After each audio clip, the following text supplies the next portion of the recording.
Hello Tubesters, it's me Gav and welcome to another video, and this time another adventure into 15mm kits. And today we're having a look, obviously, another Tiger tank. Now, this is a Plastic Soldier Company Tiger tank, and I got a whole box of, how many is in the box? 4 in a box, and they were sent to me by Robert, a good member of the channel. And I just thought we'd have a quick comparison, or not so quick comparison, with the Flames of War one I did earlier. Obviously I've put all this one together. The only thing I've done to this so far is I've turned the mudguards, the fenders, the wings, whatever you want to call them, up, that they would in real life, like go up like that, and I completely forgot to do the ones at the back. What happened was I'd seen almost the first reference photos that I'd seen were of a Tiger tank, obviously, that had got this, the crew had put them up, whether it was fresh off the railhead and was on the, was it the roll barn or whatever to the front, I'm not sure, but it had got no damage on. It was painted in winter camo, but it hadn't actually, you know, seen any, it couldn't see it, it didn't look as if it received any battle damage. I may give these fenders on the side a slight crease, I'm not sure yet. I have dug out the corners because they were solid. Let's see, anything to point with, Gav? So the crew are all loose, by the way, which is why they're sliding all over the place. So this is a solid piece in the moulding, and I just carved it out a bit. Unlike the Flames of War tank, you don't get any damaged pieces, but this, as I'll show you, a sprue if I can fit it in. I'm only on the small tripod again. Unfortunately I can't do any filming with the big tripod because Arch, being poorly, he's at the side of me, literally in his bed, and I can't get it's the only place I can get the big camera tripod. So basically you get you can do early, mid or late production with these, so they give you a different top to the turret, they give you the different wheels option, same tracks, which I still managed to get wrong, although I did put them right, I believe. Then it's just 2 halves that you stick together. One side went better than the other. I didn't think the tracks were as solid in the sense of the Flames of War one, or Battlefront, whatever you want to call it. They're moulded on directly, and they were quite a nice crisp moulding on their tracks. These are fairly soft. In fact, the better moulding is actually down the bottom, which you won't see. But you do get crew with this, but you only get 3. You can, as I've done here, open up the co-driver stroke radio operators hatch. Well, you don't have to open it up, I mean they just come as hatches and you shut them in. I would have liked to have seen the 4th crew. Why? I can only think that was down to expense or room on the sprue or something like that, because usually if they're travelling around like this, and I know people will find out a photograph and it says, well look, you know, only 3 guys showing themselves. The gunner always had the worst part because he's down near the commander's feet. He never gets to see light of day apart from through his scope, and this is usually, this is the loader's hatch here, and this guy will be loading rounds into the main gun. But you stick the spare track links on if you want to put them on, you stick those on. All the Pioneer tools are already in place. As I say, hatches can open or shut. They're good because they're, you know, again, not that there's a lot of detail on the real ones, but you know, you've got your viewing blocks there for the when they're closed up, they can see through those. You know, you've got the basic shape for, you know, the latch to shut them. For this variant, it's still got the smoke grenades on, so they come separately, and you stick those on. Same with the loader's hatch, obviously. Again, you can see there's some nice little wheel in there, you know, better than I could probably mould in with my usual wire. Underneath the stowage box, it is open, you know, it's obviously down to the mould pressing or whatever, just like the Flames of War one. I did fill the Flames of War one in, but to be honest with you, I doubt I'm going to, I mean, you can see there, you can just about, there's one of the crew, you can just about see it like that. I may fill it in yet, I've still got to do some, I don't want to do any major damage on this. I want I want this one to look like it's come off the, you know, like they've just put the, I don't know if you know, the guys that aren't into this type of thing, but a Tiger tank, because of its wide tracks, when it's on the flatbed, obviously tanks, you always try and move them around, either by wheeled transport or obviously trains. You don't particularly want them to go miles on the tracks, because even modern tanks, they have to do a lot of track repairs, and these, not just only with tracks, but gearboxes and engines weren't always the best. Although I've got several books on the Tiger, but I've got the Tank Museum's one and stuff, and they were all saying that actually, or at least one of them was saying, these Tigers had better less mechanical percentage breakdowns than the Panthers. They were actually, they said, you know, they got a fair bit of stick, but they're actually not too bad for yes, they were still underpowered with those Maybach petrol engines, but they still were a lot better than people gave them credit for on the road, you know, mechanically. The one I'm going to show you with the flames wall that I painted, that had got Zimmerit on. There are other ones. Normally they come in boxes, these in the Flames of War, and you might well have a couple of clean skin ones, as I call them, and a couple of Zimmerit ones. I just happened to get a sprue that had Zimmerit on. I did have a fleeting idea of putting Zimmerit on the sides here, but with all the stowage and stuff, I just thought, no, I'm not going to faff around trying to get Zimmerit on that. And then I thought of opening up, you know, where you chuck out the shell empties and stuff. And again, I just thought, well, you're going to see in there then, and you know, you're going to then try and make up some form of interior. Maybe one day when my scratch building improves. But you can see there on the engine deck, it's all nice, clean, you know, crisp mouldings. Same on the back. You can see you get some nice shackles here where you get nothing with the Flames of War one. The only thing I'd say is they're quite crisp there, but they were solid blocks at the front, and I've had not half-hearted, but I've had to drill out slightly, try and get some shape into them. Soft tracks, it's not a major killer, especially this one's going to be a winter Tiger. I can put some slush and mud and stuff on that. Had to drill out the barrel. The Flames of War one, the side one, is already nice and open, and you just have to drill the end out. On this you have to drill the lot out. As I say, I will fold these mud guards up at the back.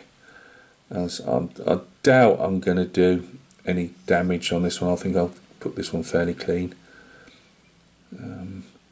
So quickly, and there's you can see the crew. They look better in the CAD drawings. They might look a bit better with some primer on, and they've obviously all this has got to be cleaned up. You can see there's bits all over them yet, but they might be a bit soft. I'm not 100% sure yet until I get the primer on. So that's our Plastic Soldier company. Oh, before I do that, let's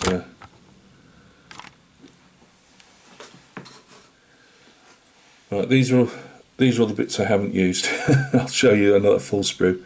So obviously we've got later steel wheels. This one's going to have the rubber on.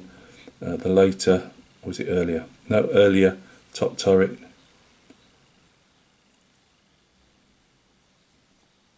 And the one side. I believe it's just the one side. I'm having to look over the top. Rear deck. That's the problem with using this. I apologise. It's for the having to use the short camera thing. Yeah, here's our mantle for the earlier, I believe, and we've got the dust exhaust shrouds on there as well. So that's obviously that's the one that I've cut up, and just to give you a look how they.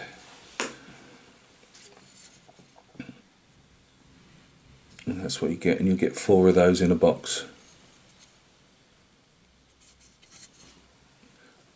And the crew are on, the 3 crew are actually on the,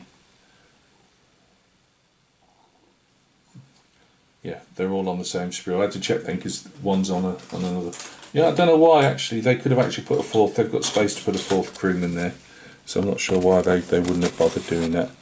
So we got CAD drawings, they always look better than the real thing, especially after I've made them, and they give you, it's very simple to follow, get your colour codes to. But again, I keep saying, yes, this is a plastic soldier company. Is anything on the other side? Yeah, we get our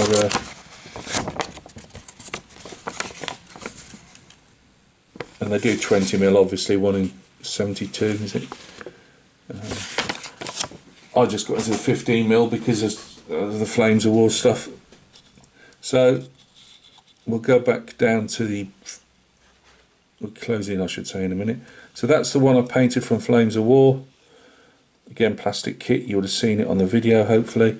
Yeah, these are all tank commanders, they're not actual proper, I would say, other crew. I've had to use all the tank commanders, so not always looking exactly maybe how the crew would have looked at the time, but as in poses. So that's our Normandy Tiger next to what will be probably a Eastern Front Tiger. The only thing I'd say when you look at them both is it looks like the turrets, I can't really turn that around anymore without lifting it off and turning it around. The Flames of War turret appears to be higher than the Plastic Soldier Company one by, is it a mil or two? It looks that way. They definitely look higher. It might just be me, but I think they are higher. So I don't know which one is, without looking at photographs, which one would be more correct. I would say probably Flames of War one just has that bit extra heft to it because of that slightly larger turret.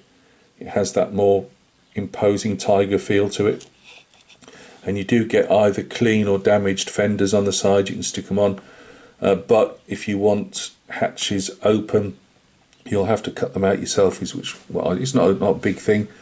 And I don't try and save the hatches. I remake them out of plasticard. But that's about it. Obviously, I'll put damage on this. A lot of the damage, I did fair bit of damage on this, as in shell hits that haven't penetrated, and then covered them all up with with spare track links that I hadn't realised at the time. So yeah, I think with this guy, I'll just enjoy painting him and the crew. There's nothing apart from doing the folded up fenders there. I don't think I'm going to do anything else to this one. I've got 3 other Tigers at some stage to go at to do some more.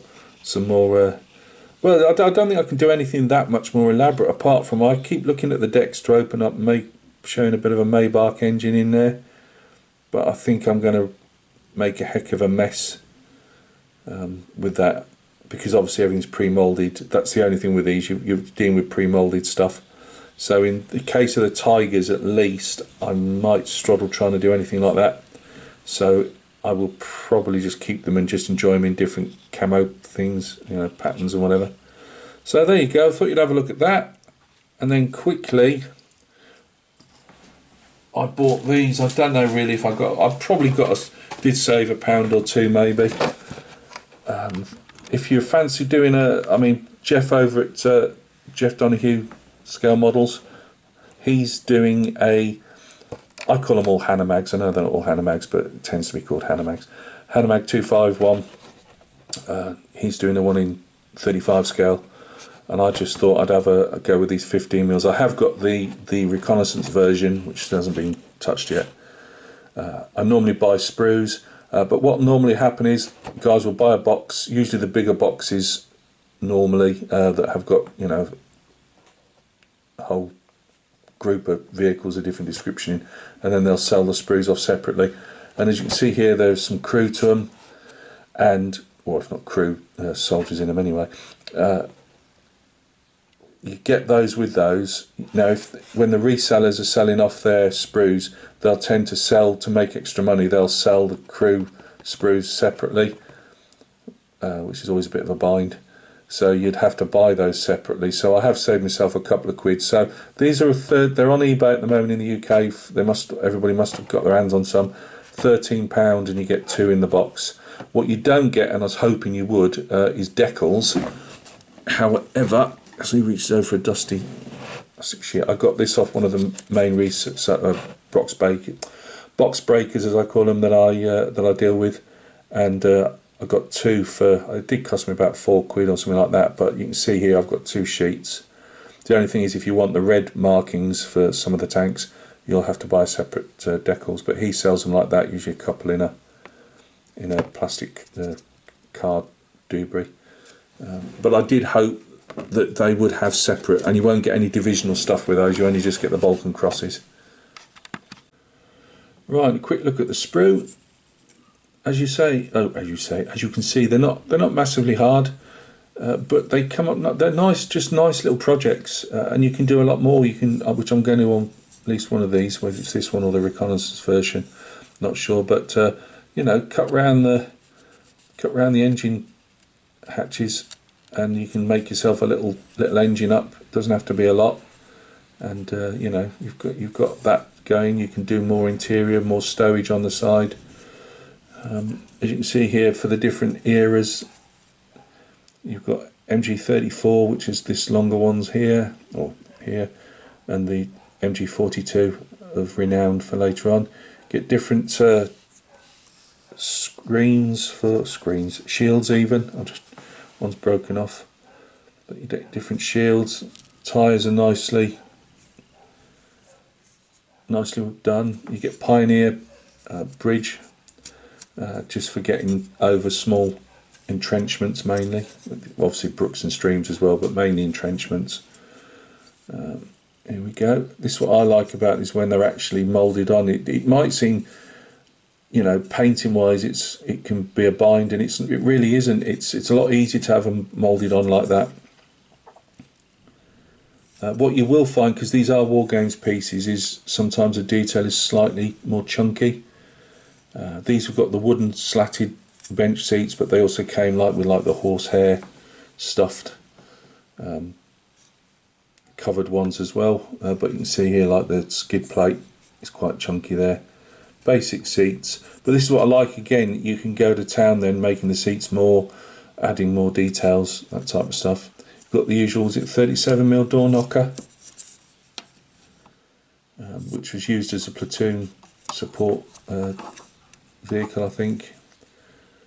So yeah, I'm not sure which way I'll go yet, but that's your 251, and here's our figures. Nicely done, classic pose with the Walther or the Luger. But as you can see, that to me, the Plastic Soldier Company ones I thought was slightly softer. These are, I know that these also do some type of resin one, don't they? But these are nice plastic, hard plastic. A bit of a meathead there. I think his helmets look slightly smaller probably than the big meatheads, but they'll do for me. They're in the later war period with the anklets and the short boots rather than jack boots. Obviously the officers retained his. Here's our driver. He's got some goggles on, I believe. And when he's tucked under, you hardly see him anyway. So yeah, obviously our main gunner on the front. And this great big sprue attachment there. He's going to have quite a flat helmet on the top, but never mind. But yeah, I was thinking of even tampering with these, and I was looking at maybe doing that third battle of Kharkov. With the Tiger, and having one of these guys, you know, and the only thing is, because they got the later war uniform, so it's quite baggy, and I was just wondering, could I push these into like Waffen-SS, those anoraks, well not anoraks, but you know what I mean, the quilt, the padded, lined, hooded jackets and that. I don't know yet. I might just leave them with Panzer Grenadiers, but I did think of doing that. The only difference with the officers is I'd have to do it.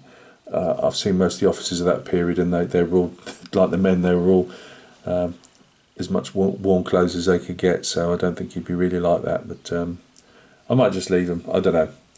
But yeah, nice, you know, they're not, you don't get a lot of figures, you know. They do sell, I believe, separate figures to fill the, you know, all the bench seats up and make them packed out if that's what you want.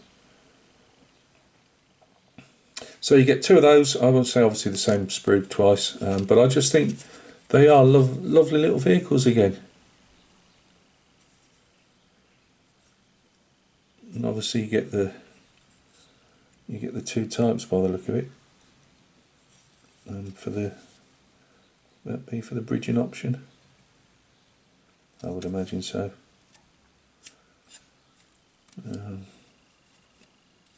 Yeah, I'll enjoy doing those. As I say, if you're just into painting and if you haven't got a paint airbrush, you know, they paint up nice with a brush. They're not, you know, they're small enough not to have a load of brush marks all over them. I spray mine with an airbrush, but I'm quite happy to go to town with them with the paintbrush afterwards. I did put the camo on that Normandy Tiger. I had to go with my airbrush. I've got a lot of practice yet in doing the camo to get it smaller, but the other ones I've done, I've painted the actual camo with a brush and just did the base colours with an airbrush. And obviously you can get can sprays as well, so you know. But there you go, just thought I'd show you those off. Really looking forward to doing those as well. I'll probably build up one of these and primer and do them all both at the same time, especially if I do go down the route of a winter, well, it will be a winterized one. So thank you very much for stopping by and taking a look. I usually give a what's coming up next, and there's lots to be honest with you, so we'll cross that bridge when we come to it. So thank you very much for stopping by. Look after yourselves, and we'll catch each other soon on another video.